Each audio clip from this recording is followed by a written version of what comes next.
साथियों, हमारे शास्त्रों में कहा गया है न्यायमूलम स्वराज्यम स्यात्, अर्थात किसी भी देश में स्वराज का आधार न्याय होता है। इसलिए न्याय जनता से जुड़ा होना चाहिए, जनता की भाषा में होना चाहिए। जब तक न्याय के आधार को सामान्य मानवी नहीं समझता, उसके लिए न्याय और राजकीय आदेश में बहुत फर्क नहीं होता है। मैं इन दिनों सरकार में एक विषय पे थोड़ा दिमाग खपा रहा हूं। दुनिया के कई देश ऐसे हैं कि जहां कानून बनाते हैं तो एक तो लीगल टर्मिनोलॉजी में कानून होता है, लेकिन उसके साथ एक और कानून का रूप भी रखा जाता है जो लोक भाषा में होता है, सामान्य मानवी की भाषा में होता है, और दोनों मान्य होते हैं। और उसके कारण सामान्य मानवी को कानूनी चीजों को समझने में न्याय के दरवाजे खटखटाने की जरूरत नहीं पड़ती है। हम कोशिश कर रहे हैं कि आने वाले दिनों में हमारे देश में भी कानून एक पूरी तरह लीगल टर्मिनोलॉजी हो, लेकिन साथ साथ वही बात सामान्य व्यक्ति की समझ में आए उस भाषा में, और वो भी दोनों एक साथ असेंबली में या पार्लियामेंट में पारित हो, ताकि आगे चल करके सामान्य मानवी उसके आधार पर अपनी बात रख सकता है। दुनिया के कई देशों में ये परंपरा है। अभी मैंने एक टोली बनाई है, वो उसका अध्ययन कर रही है।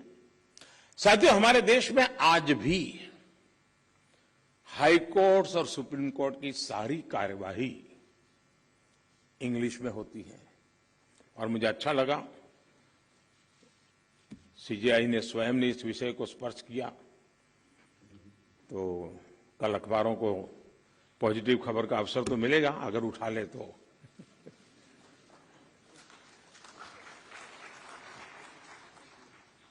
लेकिन उसके लिए बहुत इंतजार करना पड़ेगा। साथियों, एक बड़ी आबादी को न्यायिक प्रक्रिया से लेकर फैसलों तक को समझना मुश्किल होता है। हमें इस व्यवस्था को सरल और आम जनता के लिए ग्राह्य बनाने की जरूरत है। हमें कोर्ट्स में स्थानीय भाषाओं को प्रोत्साहन देने की जरूरत है। इससे देश के सामान्य नागरिकों का न्याय प्रणाली में भरोसा बढ़ेगा, वो उससे जुड़ा हुआ महसूस करेगा।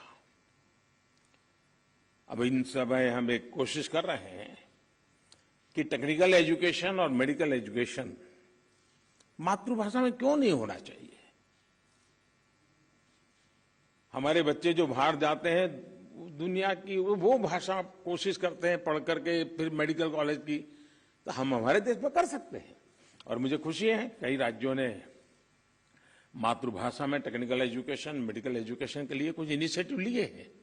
तो आगे चल करके उसके कारण गांव का गरीब का बच्चा भी जो भाषा के कारण रुकावटें महसूस करता है, उसके लिए सारे रास्ते खुल जाएंगे।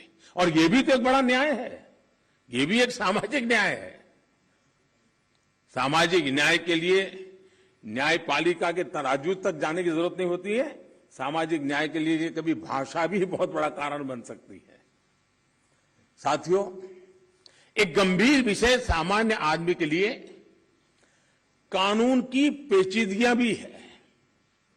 2015 में हमने करीब 1800 ऐसे कानूनों को चिन्हित किया था जो अप्रासंगिक हो चुके थे।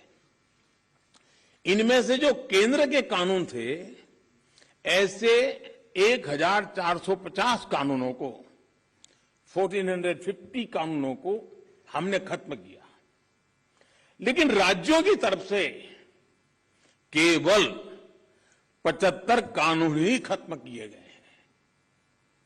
मैं आज सब यदि आदरणीय मुख्यमंत्रीगण यहां बैठे हैं, मैं आपसे बहुत आग्रह करता हूं कि अपने राज्य के नागरिकों के अधिकारों के लिए, उनकी ईज ऑफ लिविंग के लिए आपके यहां भी ये कानूनों का इतना बड़ा जाल बना हुआ है, कालबाह्य कानूनों में लोग फंसे पड़े हैं, उन कानूनों को निरस्त करने की दिशा में आप कदम उठाइए। लोग बहुत आशीर्वाद देंगे जी। साथियों, न्यायिक सुधार केवल एक नीतिगत विषय या पॉलिसी मैटर ही नहीं है। देश में लंबित करोड़ों केसेस के लिए पॉलिसी से लेकर टेक्नोलॉजी तक हर संभव प्रयास देश में हो रहे हैं और हमने बार बार इसकी चर्चा भी की है।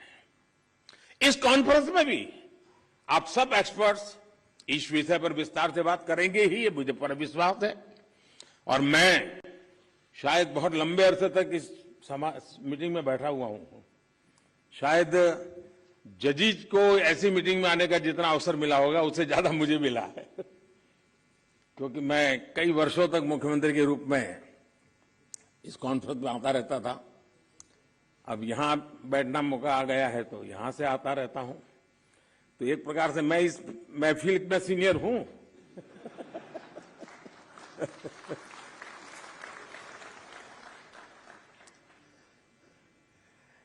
साथियों, इस विषय में जब मैं बात कर रहा था तो मैं मानता हूं कि इन सारे कामों में मानवीय संवेदनाएं जुड़ी हुई है। मानवीय संवेदनाओं को भी हमें केंद्र में रखना ही होगा।